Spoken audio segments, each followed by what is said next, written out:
जय सीताराम। महाराज, मेरा एक प्रश्न है। जी ये एस्ट्रोलॉजी और महादशा से संबंधित है। जी। जैसे किसी भी इंसान की राहु की महादशा आती है, हाँ हाँ। जो कि 18 साल तक के लिए आती है, जी और लोग उस महादशा पे आते ही या उसके आने से पहले ही थोड़ा भयभीत हो जाते हैं, डर जाते हैं। हाँ, उनको ऐसा स्वाभाविक। लगता है कि राहु उनकी ज़िंदगी में बहुत उथल पुथल कर देगा। जी। जबकि मैंने ऐसा सुना है किसी और पंडितों से भी कि राहु अच्छा फल भी देता है, बुरा फल भी देता है। तो ऐसे केस में जब किसी की महादशा आने वाली हो राहु की, तो उनको क्या करना चाहिए? हाँ देखो, 9 ग्रह होते हैं और 9 ग्रह ही अच्छे फल देते हैं और 9 ग्रहों ही बुरे फल देते हैं।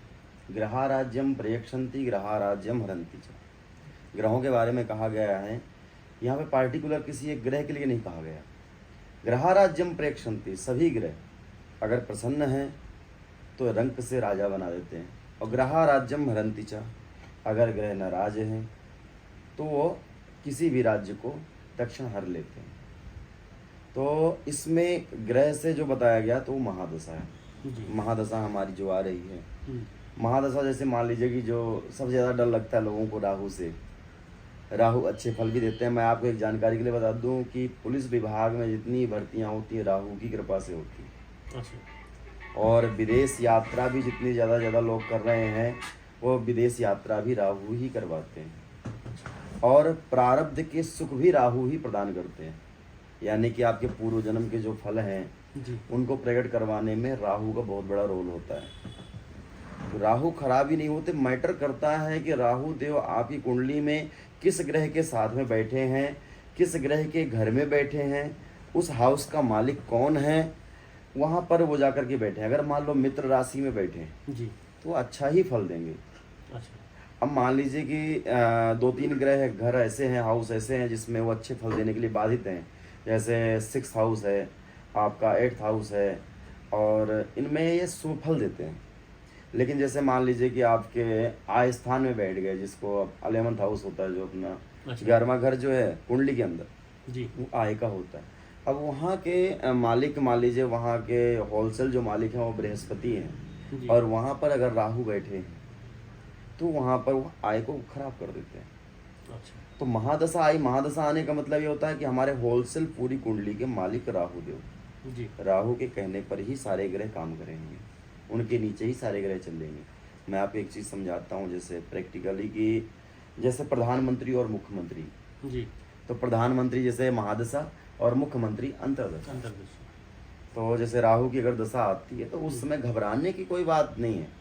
हमें कुंडली में ध्यान देना है कि राहु देव किस स्थान में बैठे हैं और कौन से स्थान को ये नुकसान पहुंचाएंगे, कौन से स्थान को ये सही करेंगे। जैसे कि राहु देव जहाँ बैठते हैं उस स्थान को शुभ फल ज़्यादा देते हैं, लेकिन जहाँ दृष्टि होती है वो और ज़्यादा खराब करते हैं वहाँ। महाराज, हमारे दर्शकों के लिए एक प्रश्न है मेरा जी। कि जैसे महादशा आई राहु की, हाँ। अब एक आम इंसान को तो पता नहीं है कि उसको उसके लिए क्या उपाय करने चाहिए, या उसके किस घर में बैठा है राहु, शत्रु घर में बैठा है या मित्र घर में बैठा है। जी बिल्कुल सत्य बात है। पर उसको ये पता है कि महादशा आई भी और 18 साल तक चलने वाली है। जी जी। उस केस में राहु के प्रभाव को कम करने के लिए उस इंसान को क्या उपाय करने चाहिए, वो बताइए। हाँ। बिल्कुल सिंपल लैंग्वेज में, जो हमारे दर्शक समझ पाए। देखिए, अगर आपके राहु की महादशा चल रही है जी। तो सर्वप्रथम तो आप प्रबुद्ध ज्योतिषी को अपनी कुंडली दिखवाइए।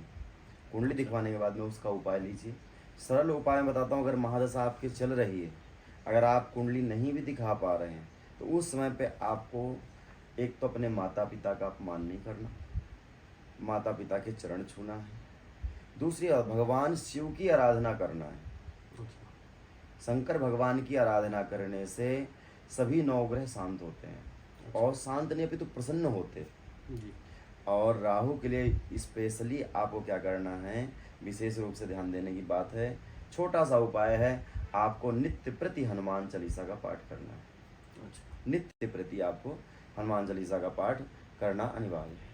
जी। जैसे 3 चीजें बताई आपने। हाँ जी। माता पिता का आशीर्वाद लेते रहना है, जी। जो कि वो तो आपको चाहे कोई सी भी महादशा चल रही हो लेते ही रहना बिल्कुल चाहिए। लेते रहना है, बिल्कुल। शिव जी की पूजा करनी है, शिव जी की आराधना करनी है, और हनुमान चालीसा हनुमान रोज चालीसा पढ़नी पाठ है। करना, बिल्कुल बिल्कुल।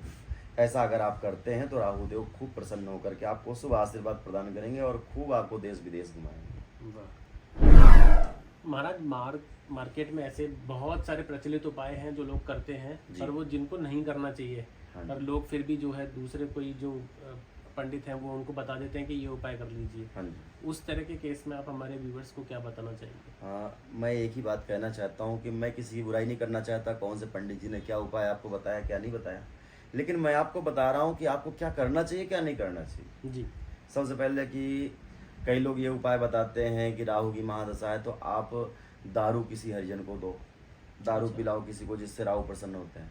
मैं आपको पहली बात बता दूं कि किसी का घर बिगाड़ करके अपना घर कोई नहीं सुधार सकता। जी दारू पीना अगर आपकी नज़र में आपके लिए और आपके बेटे के लिए, आपके परिवार के लिए खराब है, तो दूसरे के बेटे के लिए, दूसरे के परिवार के लिए भी वो खराब है। जी तो पहली बात तो ये दारू वाला ये बिल्कुल बंद कर दें। कई लोग मीट का भी उपाय बता देते हैं। दूसरी बात मैं आपको बता दूं, मीट ना तो दान होता है कभी, और ना मीट कभी खाना चाहिए, और ना मीट कभी आप अपने घर पे लाएं। इससे निगेटिविटी होती है, ना तो इससे राहु प्रसन्न होते ना कुछ। राहु और आपको दंड देंगे। जी राहु अब इस समय देवताओं की श्रेणी में, राक्षस थे लेकिन अमृत पान करने के बाद 9 ग्रहों में आ गए तो वो देवताओं की श्रेणी में आ गए। अब राहु देव कहे जाते हैं, राहु राक्षस नहीं कहे जाते हैं।